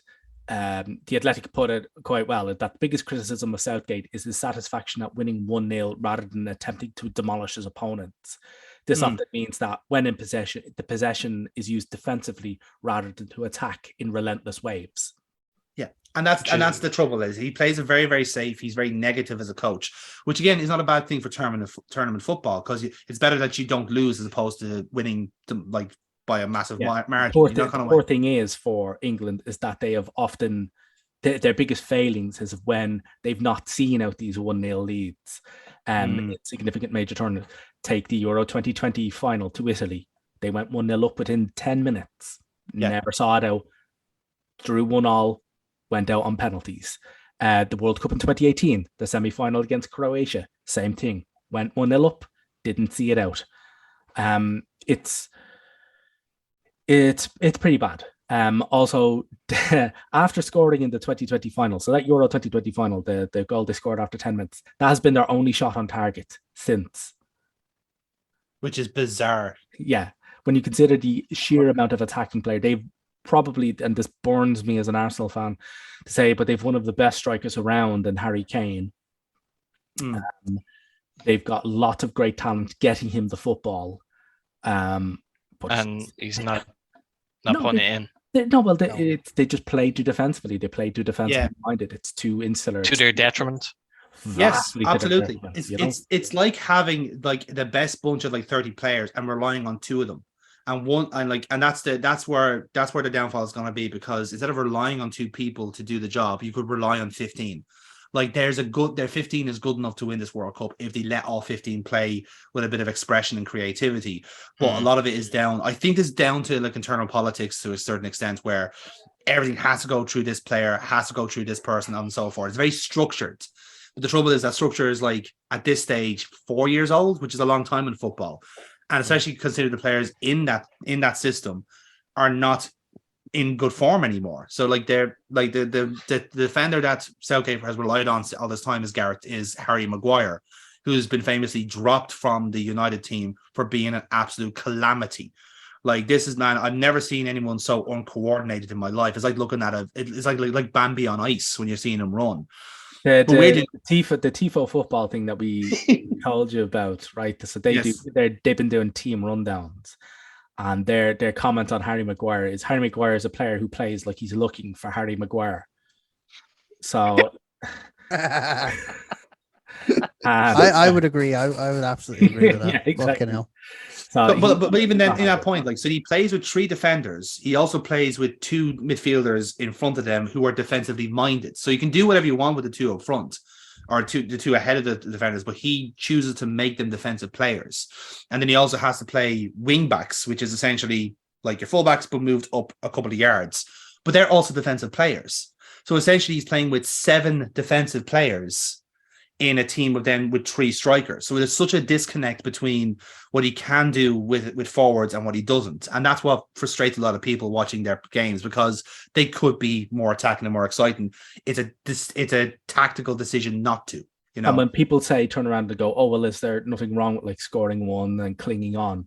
The problem is that England have never been good at holding on to leads. No. As we said, they've gone out of the last couple of tournaments specifically because they've been unable to do this. And that's the kind of key thing. They set up to score. They'll probably blitz a team in the first 10 to 20 minutes to score that one goal and then just go wind it all back and then just inviting wave after wave of pressure. And you're just like, no. They also don't really have consistent goal scorers as well. Outside of Kane and Sterling, actually, Raheem Sterling, he doesn't really have much consistent goal scoring club form, but he actually bangs them in for England. He plays great for his country. He's really good for fucking England. They're relying on a lot of them. So now what it makes this kind of like tricky for England, because on paper and going by kind of like rankings, this looks like a very easy group and straightforward for England. But the trouble is that each one of these like matches in this group are very different teams. Remember we kind of talking about like how like teams are different setup and different styles and so forth. These like three are like the three different like polar opposites to each other, right? So Iran, for example, who are probably the best team in the Arab area, generally speaking. They have been for quite some time, and a lot of it has been down to their coaching. They normally get the best coaches. They normally get the best players as well. And it's predominantly down to a man called Carlos Queiroz, who tends to take them over essentially for a World Cup, bizarrely enough. This is his third time managing the Iranian squads. He's famous for being the assistant manager to Sir Alex Ferguson during Man United's golden age. And he was specifically intended to be their defensive coach. So again, United well known for having the best defenders at the time, like Jaap Stam, Rio Ferdinand, Nemanja Vidic. This is the man who was drilling them into a backline that was impervious and making average players like the Neville brothers, let's say, into better defenders than what they were. And this is where he actually actively improves players. He makes them better. And this Iranian team are one of the most defensive in the world. Like they've I think there's a crazy stat going that they've only conceded 2 goals in their last like 16 games, whatever it is. It's insane. I mean, it's a very great stat. Yeah. Iran for me, and Foxy may not like think of Iran as like a footballing powerhouse, but they have a strangely strong footballing culture from an international point of view. Yes. They actually beat Portugal in the last World Cup, if I'm not mistaken. I mean, they went to Russia and were just fans loved them. They were endeared towards the Iranian team because of their kind of determination. Like they never gave up. Defensive solidity was their thing. Like, and also Anthony Stokes played for a club team there, but we won't go into that. That's not and put it this way, they had the world's top international goal scorer in Ali Dai for years, who had 109 international goals, and that was only broken recently by Cristiano Ronaldo. So you think like Iran are kind of this team that no one ever talks about, but they have a really, really good heritage in football. Like people love to watch them. People love to see them, play in tournaments because you don't get to see them otherwise because, you're in Europe. You don't get to see these teams. But I am, believe it or not, I'm tipping these to take England to the fucking brink. They could very well get a point of England. I mean, you only have to... Yeah, they also do have very good players. Oh, yes. Their twin attackers of Azmoun and Taremi actually play their club football for very good fucking teams. Azmoun plays for Bayer Leverkusen in Germany. He's a more traditional center. He's your number forward. 9. He's your number 9. He's only 25. Yeah. You want to talk about breakout stars. Keep an eye on Azmoun for the World Cup because I've been tailing him since Russia. And he's lethal. And he's really good. He's very good. And he's lethal in the air. Taremi, he'll mostly operate wide left. What he does for Porto, he plays for Porto, another very good club as well. So expect to see Azmoun leading the line right through the middle with Taremi on the left. They're very good. Taremi basically is just he dominates in the air, and that's just that's how they're going to do. Interestingly enough, I'm a goalkeeper, so I will be watching a lot of this Iranian team because their goalkeeper Baranavand, I'm fucking terrible with surnames. He's another head case. He's a wonderful penalty goalkeeper as well. I think the last World Cup he very famously saved the spot kick from the erstwhile mentioned Cristiano Ronaldo. He's also got the longest throw. He threw a football during a match. He plays, by the way, for a team called Persepolis. In Iran. Yeah. So in the last World Cup, 2016, over South Korea, he threw a ball 200 feet. So 61 meters. He threw a football. I just saw a little fuse break in Foxy's head there when he heard that. Like, what? Yeah, he actually physically barely walked 200 feet. It was pretty good, actually. They got an Olympian actually on to kind of review it and said he actually throws his ball almost identically to how javelin throwers sling them. Now, whether or not he trains with Olympic javelin throwers to go, oh, here, I'll just train with the people who throw things. That makes sense. I am a goalkeeper. I don't know if he does, but when he runs up and when he fucking slings it, it just fucking goes. So anyways, he's fun to watch. But Iran, people write them off because they don't watch a lot of Asian football. They're the highest ranked Asian team in this tournament by a considerable distance, I think. A healthy distance. Yeah. A healthy enough distance. I don't think they're dark horses. I don't reckon they'll go too far in this tournament. But they'll have a good showing. They'll push for the They'll last upset somebody. Yeah. They'll upset somebody. Expect them to take a scalp. They will definitely take a scalp. And they'll be right at home in Group B, which is the group of death to the west. I think they'll beat Wales. You have been sitting on that pun the entire time. He's glossed over the fucking start of it, these pricks. And I was like, oh, motherfucker, I gotta get it. The group of death to the west. Because there's also other things. So lots of these teams have history. So Iran beat America in the 1998 World Cup, which led to Iranian fans in the streets burning stars and stripes, chanting "Hooray, hooray, Iran! America is a whole" on the streets of Tehran. Hilarious enough, these two always seem to get drawn together because remember the 1990 World Cup, they got drawn in the same group during the Gulf War. Yeah, that's right. That is fucking correct. If you want Foxy, if you want to see some crazy shit, look up World Cup 1990, Italia 90, Iran, USA. Jesus Christ. Super. So the upshot had a really good one on this group saying that we are particularly eager to see footage from the desert fan zones where coked up England fans with flares up their arses will break bread with flag torching Iranians and Budweiser guzzling Yanks wielding oversized foam fingers, all set to the relentless soundtrack of mournful Welsh singing. It's a group of cultures. Tell me that doesn't sound like a fucking great OTT night. Yeah. That's all if the fans now travel. Yeah. Oh my god. It's the group. It's like Les Mis. If Les Mis was a football group, it's Les Mis. Yeah, that's it. It's a musical. But so so America is a curious case because again they always seem to be in the World Cup, but they don't do anything. They get there because they're in the Americas. And again, they're always sometimes a bit of an oddball case. Again, they always seem to get drawn with England. And famously in 2002 or 6, I think it was 2006, was perhaps the greatest goalkeeper howler in recent history with Rob Green. Where USA, I think it was just a simple shot. I think it was from Clint Dempsey, I want to say. And like it was a simple catch for a simple like stop the ball at your knee for the goalkeeper, but he let it trickle in, and England slipped right through. Slipped right through his hands. Yeah. And this goes into the what has been like a parthenon of like England goalkeepers fucking up. It is almost it's like a curse almost. It's in their DNA. Yeah, if you were to look up a YouTube video of goalkeeping howlers, you will invariably see Rob Green trying to do that stuff. Yeah, but that ruined his career. His career was ruined from that moment. Never recovered from that. I've legitimately seen like a goalkeeper go to say like crouch down to grab the ball, and the thing literally rolled up him and into the fucking goal. Yeah, it was very similar to that. It rolled under him.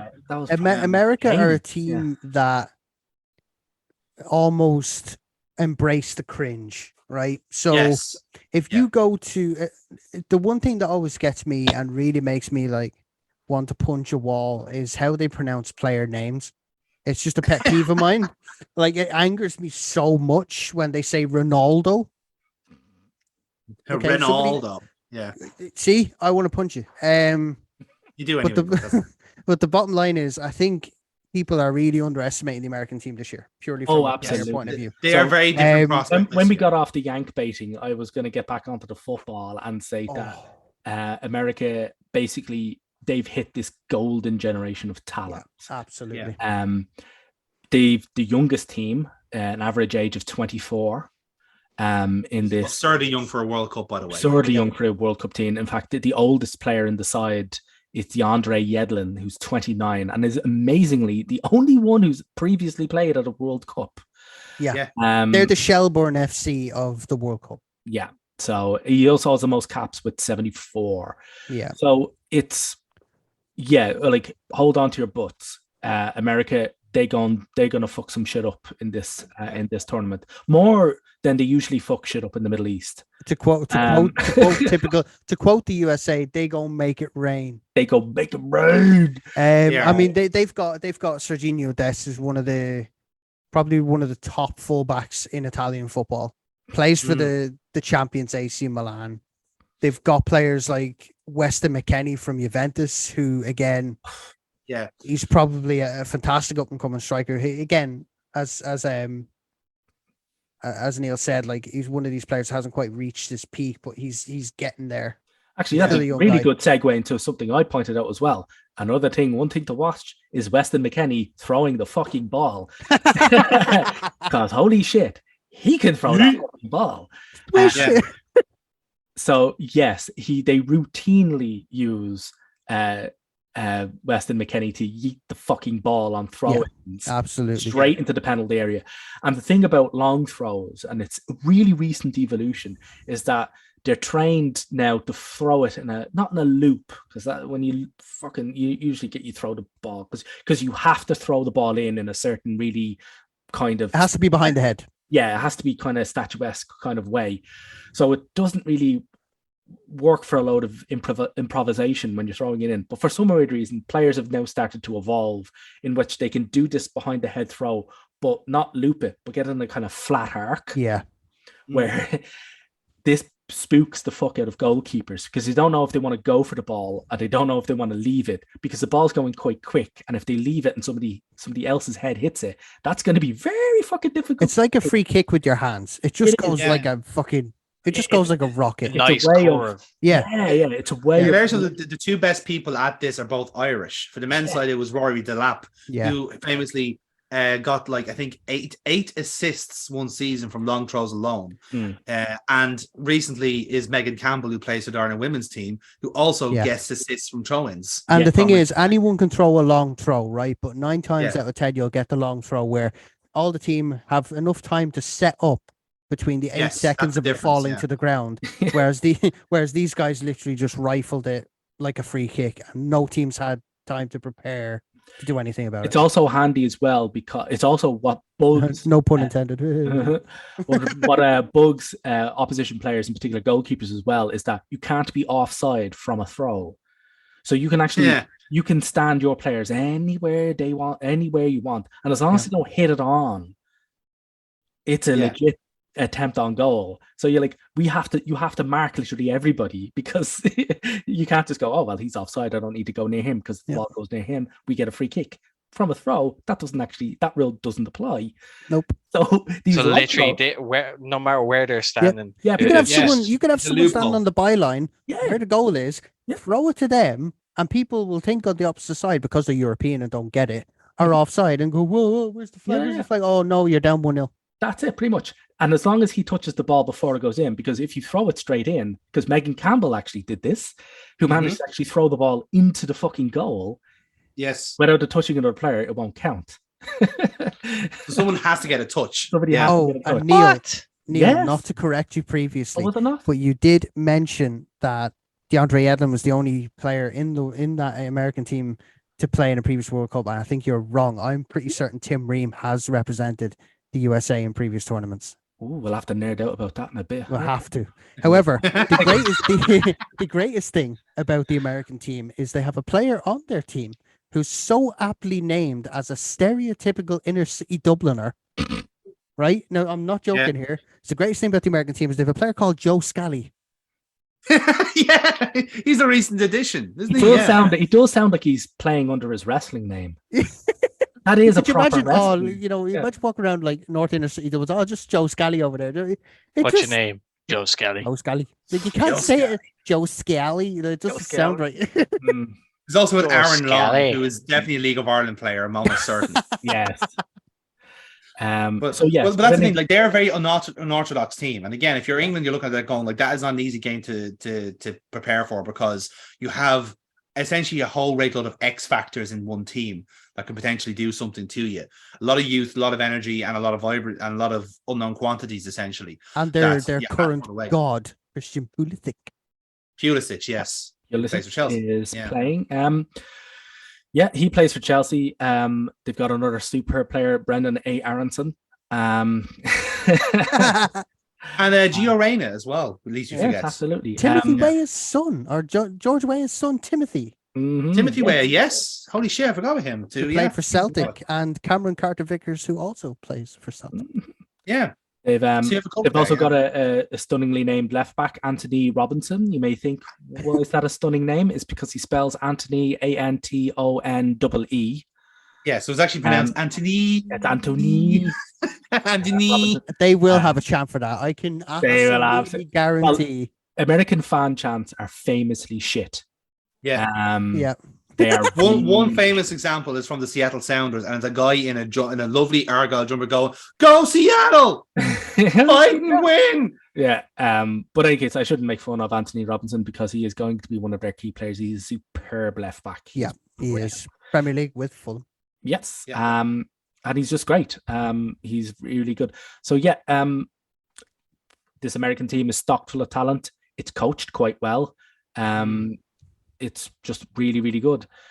Don't have a lot of options through the middle, and they don't have a really good focal point as for their attack. We were talking earlier on about central strikers, number 9s. They don't really have a dedicated one. Probably the closest you'll get is probably Josh Sargent. That's not for Norwich. Yeah, he's not your out and out, but he's your only focal point of that attack, because otherwise they're just going wide and cutting in with Pulisic and Weah, just like literally pincer movement. Which could work against England in theory. It might work. Yeah. They're more like, but the thing is, they don't have a dedicated specialist, superb number 9. No. They're more likely to shoehorn somebody into that focal point of attack. Yeah, players like Tyler Adams will probably drift in from the midfield. Yeah. Thank you for having this phone call, Foxy, because this is just allowing me to nerd out in ways I cannot nerd out. Ever. In any case, seriously, I'm not joking. Can't nerd out on your own job. Yes. I can't. I genuinely expect America to dominate a lot of the games. Probably not scored a tremendous amount of goals. Yeah, they'll be high. So, and that's also then in contrast to Wales, who I think the Athletic kind of previewed their team as like, tactically this team shouldn't make sense, but somehow it does. Right? And why is that? That is true. Because they are purely counter-attacking, right? So this is where they don't want the ball. They're not interested in the ball. They just want to keep the defensive shape until no interest in the round thing on the ground. They just share the sheer probability and mathematics of getting the ball at some stage in the game is enough for them to have a chance on goal. They have basically crystallized over the last couple of seasons, and again through different coaches as well, because this kind of started off with Ryan Giggs, who now is famously very fucking redacted at the moment. Woman beater. Yes, in a very wrestling way, he is very redacted. He is fucking Bram levels of redacted at the minute. So he got replaced by a man called Rob Page, who is his number 2. They were thinking he was going to get replaced by someone else, but no, legit, this team have been playing better with him. They all like him, they all love him, and they want to play for him. So they've just crystallized this counter-attacking style to the extent where they just don't need to do anything else. Because by good fortune, they also have a generation of players who also are fantastic at counter-attacking. The chief amongst them is Gareth Bale, who was at one time one of the best players in the world. But basically, a couple of seasons of neglected Real Madrid, having hamstrings that are generally as bad as mine, which is saying a lot. Playing a lot of golf. Playing a lot of golf. Yeah, he actually is so disillusioned with club football, he actually prefers to play golf. And now just won the MLS Cup with LA. Yeah, scoring in the 128th minute.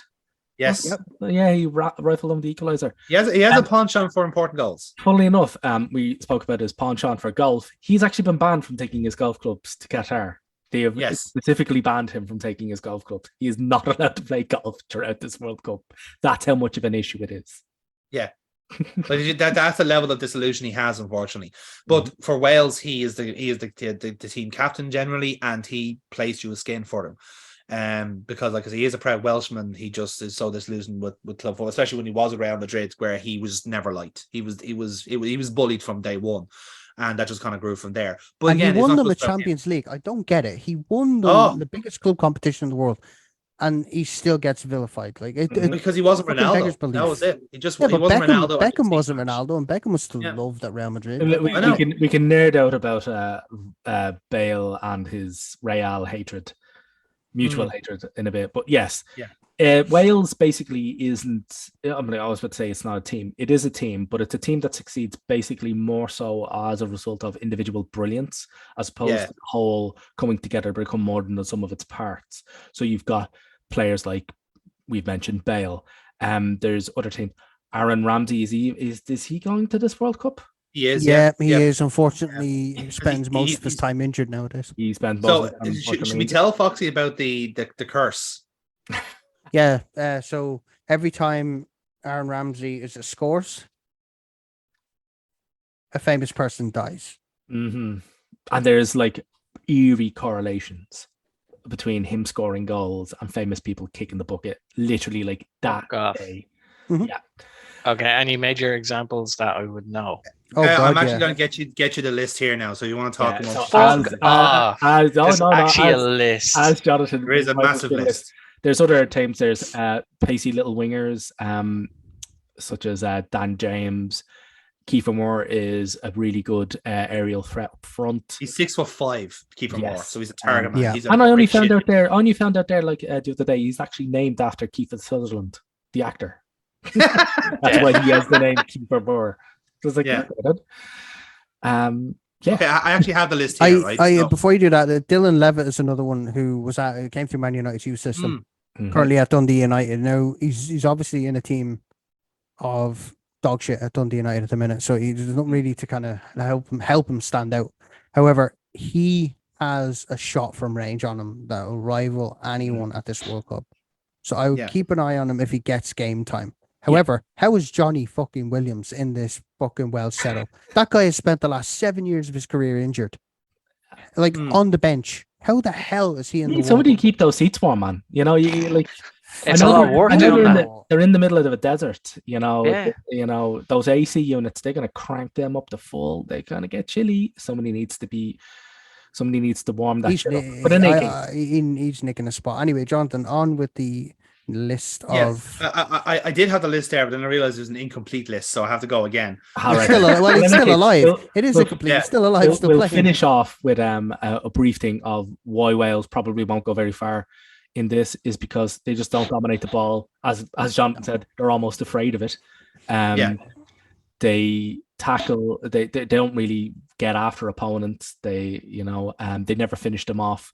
I think they've only beaten one opponent by more than one goal in the qualifying for this World Cup. They only beat one team by more than one goal, which is when they drilled Belarus 5-1 against Ukraine. It was Wayne Hennessy making almost joint record 9 saves in a game, which is ridiculous, and some incredible defending. So they're not looking good to get out of this group. What do you reckon? Bottom.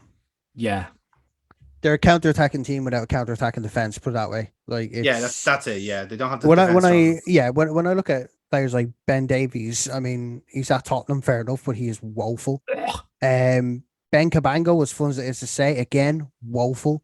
The defensive lineup, Nico Williams couldn't cut it at Liverpool, went to Nottingham Forest, again, fucking woeful. The only defender that they have is half decent is Ethan Ampadu, who when he was at Chelsea was actually never given a fair shot. Yeah, Hennessy. I have a list here of the. Yes, I'm not denying that. Hennessy's a solid enough keeper, but if your defense in front of you is absolute garbage, there's not a tremendous amount you can do. Exactly. So yeah, I would expect their game against Iran to be like traumatically boring. Yeah, you know what?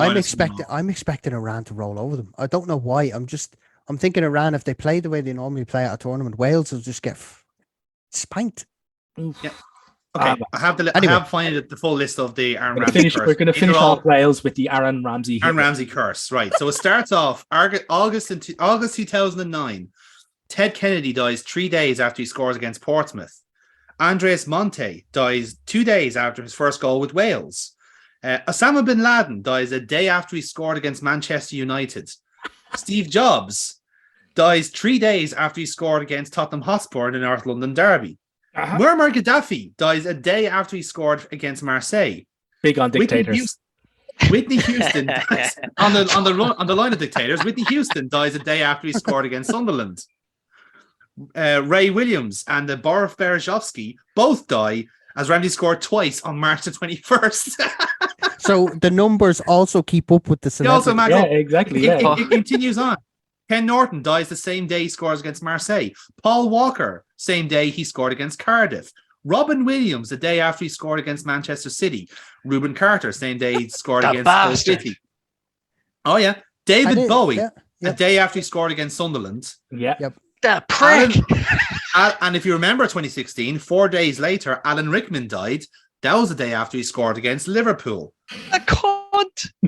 Nancy Reagan, a day after he scored against Spurs. Nicky Hayden dies a day after he scored against Everton. Roger Moore, 2 days after he scored against Everton again. Greg Allman, same day he scored against Chelsea. Bruce Forsyth, we're in 2017 now, by the way. This has been going on for now 10 years.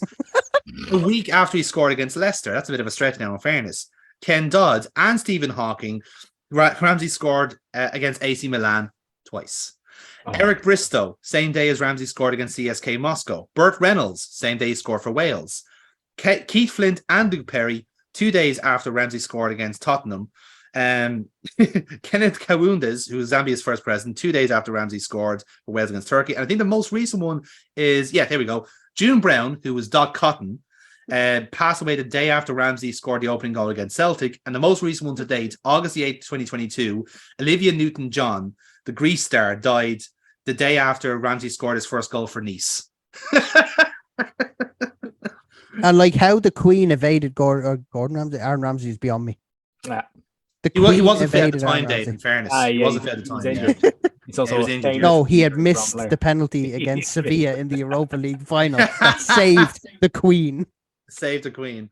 Okay, so we move on to